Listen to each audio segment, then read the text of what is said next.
बोलो गीता माता की जय। ओम श्री परमात्मने नमः। श्रीमद् भगवद गीता 13वां श्लोक, द्वितीय अध्याय। देहिनो स्म यथा देहे कौमारं यौवनं जरा तथा देहांतं प्राप्तिर्यस्तत्र न मुह्यति। देहनो स्मनया देहे कौमारम यौवनम जरा। शरीरधारी के शरीर में पहले बाल्यावस्था आती है, फिर युवावस्था आती है, फिर वृद्धावस्था आती है। तात्पर्य कि शरीर में कभी अवस्था एक सी नहीं रहती, उसमें निरंतर परिवर्तन होता रहता है। यहाँ शरीरधारी के इस शरीर में ऐसा कहने से सिद्ध होता है कि शरीरी अलग है और शरीर अलग है। शरीरी दृष्टा है और शरीर दृश्य है। अतः शरीर में बालकपन है और अवस्थाओं का जो परिवर्तन है वह परिवर्तन शरीरी में नहीं है। तथा देहांतर प्राप्ति, जैसे शरीर की कुमार, युवा आदि अवस्थाएं होती हैं, ऐसे ही देहांतर की अवस्था दूसरे शरीर की प्राप्ति होती है। जैसे स्थूल शरीर बालक से जवान एवं जवान से बूढ़ा हो जाता है तथा इन अवस्थाओं के परिवर्तन को लेकर कोई शोक नहीं होता, ऐसे ही शरीरी एक शरीर से दूसरे शरीर में जाता है तो इस विषय में भी शोक नहीं होना चाहिए। जैसे स्थूल शरीर के रहते रहते कुमार, युवा आदि अवस्थाएं होती हैं, ऐसे ही सूक्ष्म और कारण शरीर के रहते रहते देहांतर की प्राप्ति होती है। अर्थात जैसे बालकपन, जवानी आदि स्थूल शरीर की अवस्थाएं, ऐसे देहांतर की प्राप्ति मृत्यु के बाद दूसरा शरीर धारण करना सूक्ष्म और कारण शरीर की अवस्था है। स्थूल शरीर के रहते रहते कुमार आदि अवस्थाओं का परिवर्तन होता है। ये तो स्थूल दृष्टि है। सूक्ष्म दृष्टि से देखा जाए तो अवस्थाओं की तरह स्थूल शरीर में भी परिवर्तन होता रहता है।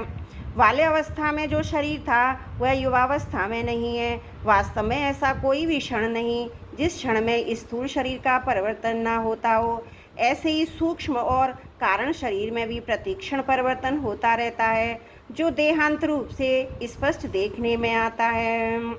ये विचार ये कहना है कि स्थूल शरीर का तो हमें ज्ञान होता है, पर सूक्ष्म और कारण शरीर का हमें ज्ञान नहीं होता।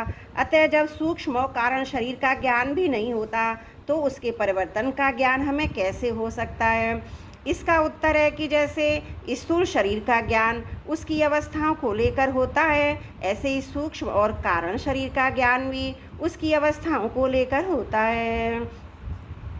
स्थूल शरीर की जागृत, सूक्ष्म शरीर की स्वप्न और कारण शरीर की सुषुप्ति अवस्था मानी जाती है। मनुष्य अपनी बाल अवस्था में अपने को स्वप्न में बालक देखता है, युवावस्था में स्वप्न में युवा देखता है, वृद्धावस्था में स्वप्न में वृद्ध देखता है। इससे सिद्ध हो गया कि स्थूल शरीर के साथ साथ सूक्ष्म शरीर का भी परिवर्तन होता है। ऐसे ही सुषुप्ति अवस्था बाल्यावस्था में ज़्यादा होती है, युवावस्था में कम होती है, वृद्धावस्था में बहुत कम होती है। अतः इससे कारण शरीर का परिवर्तन भी सिद्ध हो गया। दूसरी बात, बाल्यावस्था और युवावस्था में नींद लेने पर शरीर और इंद्रियां जैसी ताजगी आती है, वैसी ही ताजगी वृद्धावस्था में नींद लेने पर नहीं आती। अर्थात वृद्धावस्था में बाल्य और युवावस्था जैसा विश्राम नहीं मिलता। इस रीति से भी कारण शरीर का परिवर्तन सिद्ध होता है। जिसको दूसरा देवता, पशु, पक्षी आदि का शरीर मिलता है, उसको उस शरीर में देह अध्यास के कारण मैं यही हूँ ऐसा अनुभव होता है।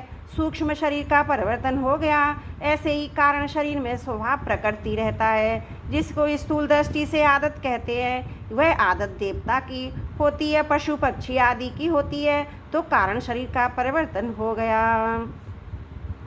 अगर शरीरी देही का परिवर्तन होता है तो अवस्थाओं के बदलने पर भी मैं वही हूँ ऐसा ज्ञान नहीं होता, परंतु अवस्थाओं के बदलने पर जो पहले बालक था, जवान था, वही अब मैं हूँ ऐसा ज्ञान होता है।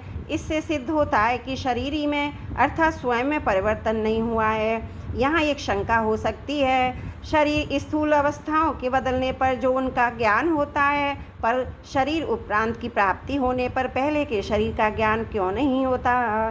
पूर्व शरीर का ज्ञान न होने में कारण है कि मृत्यु और जन्म के समय बहुत ज़्यादा कष्ट होता है। उस कष्ट के कारण बुद्धि में पूर्व जन्म की स्मृति नहीं रहती है। जैसे लगवा मार जाने पर अधिक वृद्धावस्था होने पर बुद्धि में पहले जैसा ज्ञान नहीं रहता, ऐसे मृत्यु काल में तथा जन्म काल में बहुत बड़ा धक्का लगने पर पूर्व जन्म का ज्ञान नहीं रहता। परंतु जिसकी मृत्यु ऐसा कष्ट नहीं होता, अर्थात शरीर की अवस्था स्थानांतर की प्राप्ति की तरह अनायासी देहांतर की प्राप्ति हो जाती है, उसकी बुद्धि में पूर्व जन्म की स्मृति रह सकती है। अब विचार करें कि जैसा ज्ञान अवस्था अंतर की प्राप्ति में होता है, वैसा ज्ञान देहांतर की प्राप्ति में नहीं होता। परंतु मैं हूँ इस प्रकार अपनी सत्ता का ज्ञान तो सबको रहता है। जैसे सुषुप्ति गहरी निद्रा में अपना कुछ भी ज्ञान नहीं रहता, पर जगने पर मनुष्य कहता है कि ऐसी गहरी नींद आई कि मेरे को कुछ पता ही नहीं रहा, तो कुछ पता ही नहीं रहा, इसका ज्ञान तो है ही है। सोने से पहले मैं जो था वही मैं जगने के बाद हूँ, जो सुषुप्ति की समय भी वही था। इस प्रकार अपनी सत्ता का ज्ञान अखंड रूप से निरंतर रहता है। अपनी सत्ता के अभाव का ज्ञान कभी किसी को नहीं होता। शरीरधारी की सत्ता का सद्भाव अखंड रूप से रहता है, तभी तो मुक्ति होती है।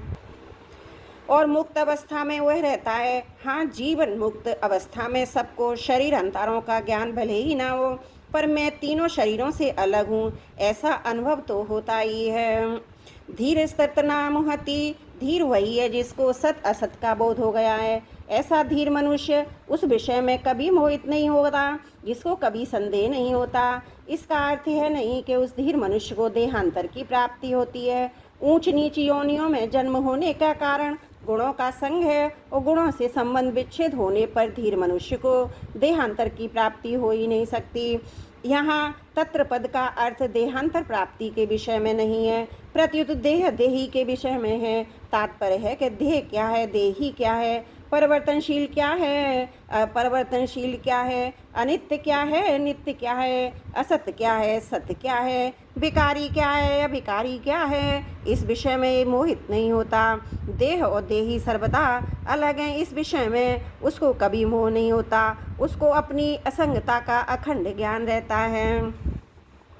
परिशिष्ट भाव है, शरीर कभी एक रूप रहता ही नहीं, सत्ता कभी अनेक रूप होती नहीं। शरीर जन्म से पहले भी नहीं था, मरने के बाद भी नहीं रहेगा, तथा वर्तमान में भी प्रतिक्षण मर रहा है। वास्तव में गर्भ में आते ही शरीर के मरने का क्रम परिवर्तन शुरू हो जाता है। बाल्यावस्था मर जाए तो युवावस्था आ जाती है, युवावस्था मर जाए तो वृद्धावस्था आ जाती है, और वृद्धावस्था मर जाए तो देहांतर अवस्था अर्थात दूसरे शरीर की प्राप्ति हो जाती है।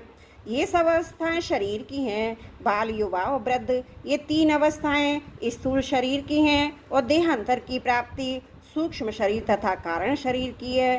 परंतु स्वरूप की चिन्मय सत्ता इन सभी अवस्थाओं से अतीत है। अवस्थाएं बदलती हैं, स्वरूप वही रहता है। इस प्रकार शरीर विभाग, सत्ता विभाग को अलग अलग जानने वाला तत्वज्ञ पुरुष कभी किसी अवस्था में भी मोहित नहीं होता। जीव अपने कर्मों का फल भोगने के लिए अनेक योनियों में जाता है, नरक और स्वर्ग में जाता है। ऐसा कहने मात्र से सिद्ध होता है कि 84 लाख योनियाँ छूट जाती हैं, स्वर्ग और नरक छूट जाते हैं, पर स्वयं शरीर ही वही रहता है, आत्मा वही रहती है। योनियाँ शरीर बदलती है, जीव शरीर ही नहीं बदलता। जीव एक रहता है तभी तो अनेक योनियों में, अनेक लोकों में जाता है। जो अनेक योनियों में जाता है वह स्वयं किसी के साथ लिप्त नहीं होता, कहीं नहीं फंसता। अगर वह लिप्त हो जाए, फंस जाए, तो फिर 84 लाख योनियों को कौन भोगेगा? स्वर्ग और नरक में कौन जाएगा? मुक्त कौन होगा?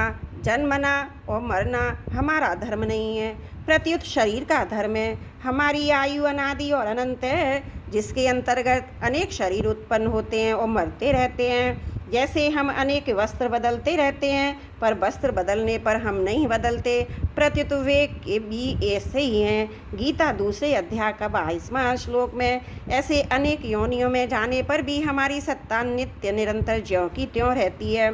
तात्पर्य है कि हमारी स्वतंत्रता और असंगता स्वयं सिद्ध है। हमारा जीवन किसी के शरीर के अधीन नहीं है। असंग होने के कारण ही हम अनेक शरीरों में जाने पर भी वही रहते हैं, पर शरीर के साथ संग मान लेने के कारण हम अनेक शरीरों को धारण करते रहते हैं। माना हुआ संग तो टिकता नहीं, पर हम नया नया संग पकड़ते रहते हैं। अगर नया संग ना पकड़ें तो मुक्ति स्वाधीनता स्वतः सिद्ध है। त्रुटियों के लिए क्षमा चाहती हूँ। द्वितीय अध्याय का 13वां श्लोक समाप्त। वसुदेव सुतं देवं कंस चारुणमर्दनं देवकी परमानन्दं कृष्णं वन्दे जगद्गुरुम्।